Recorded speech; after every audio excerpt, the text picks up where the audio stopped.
السلام علیکم ورحمت الله وبرکاته.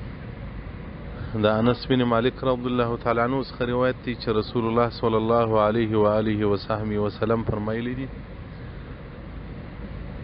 بخیل هغه څوک دی چې د په مخ کې زما نوم یاد کړول سي او دی پر ما باندې درود نه ووایي. بل روایت دی د انس رضی څخه چې رسول الله صلی الله علیه وسلم و فرمایل الا انبئکم بأبخل البخلاء، آیا تاسو ته زه خبر درکم چې هغه ډیر بخیل د بخیلانو دی. بل روایت کې راځي الا انبئکم، زه تاسو ته خبر معلومات درکم چې هغه عاجز د انسانانو دی. صحابه کرام ورته موږ ورته یا رسول الله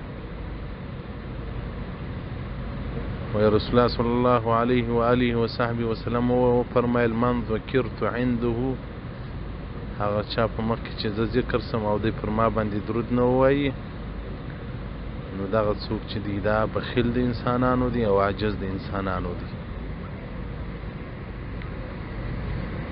او د ابي سعید الوعیز رحمت الله علیه څخه روایت دی چې عائشه صدیقه رضی الله عنها مبارک فرمایلی دي چې وای وخت ما شړی ګندله د رسول الله صلی الله علیه و آله و صحبه وسلم بی بیگانی داسې نه وی لکه دا د اوس زمانې د خلکو بی بیگانی د هغو د فقر و د مسکنات ژوند و. که څوم ټوله دنیا او ما فيها الله د رسول الله صلی الله علیه وسلم له روی پیدا کړې ده او ټوله دنیا یې ورله سره زر هم وګرځولی سوای چې ورله سره زري کړي او دت یې ورکړي. خو رسول الله صلی الله علیه وسلم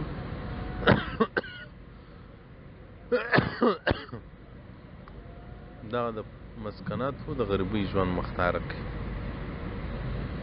نو بیا عایشه صدیقه رضی الله عنها وایي ما شړۍ ګنډله، وایي رسول الله صلی الله علیه وسلم لا نه دی راغلی په مسجد نبوي کې دی. نو وایي هغه چراغ مړ سو ستن راسه ورکه سوله باران وایي ستن مې نسوه پیدا کولی. رسول الله صلی الله علیه وسلم کور ته راغلی په اضواء البیت، دا کور روښانه سو د رسول الله وسلم په رڼا سره. وایي ما هغه ستن پیدا کړله، وایي ما ورته وویل یا رسول الله دا ستا مخ څومره روښنایي درلوده، دا څومره روښانه مخ دې دي. وایي ده راته ویل ویل لمن لا يراني يوم القيامة، ویل لمن لا يراني يوم القيامة، افسوس دی هغه چا لره چې په ورځ قیامت ما نه وویني. ما ورته ویل یا رسول الله من لا يرى، څوک دې نسي لیدلی. رسول الله صلی الله علیه وسلم راته ویل البخیل، بخیل مې نسي لیدلی. ما ورته ویل بخیل چیش دی، بخیل چاته وایي؟ رسول الله صلی الله علیه وسلم راته ویل الذي لا يصلي علی اذا سمع باسمي، چې زما نوم واوري پر ما باندې درود نه وایي، دغه بخیل. نو الله جل جلاله دې موږ تاسو توفیق ته ډېر درود ویلو راکړي چې درود د مدینې پر جانان باندې ووایو، چې ډېر درود پر رسول الله صلی الله علیه وسلم باندې ووایو. صفحه نمبر 214 قول البدیع د امام سخاوي. او الله جل جلاله دې زموږ تاسو دعاوې قبول کړي. الله جل جلاله دې زموږ تاسو ټول طاعتونه قبول کړي.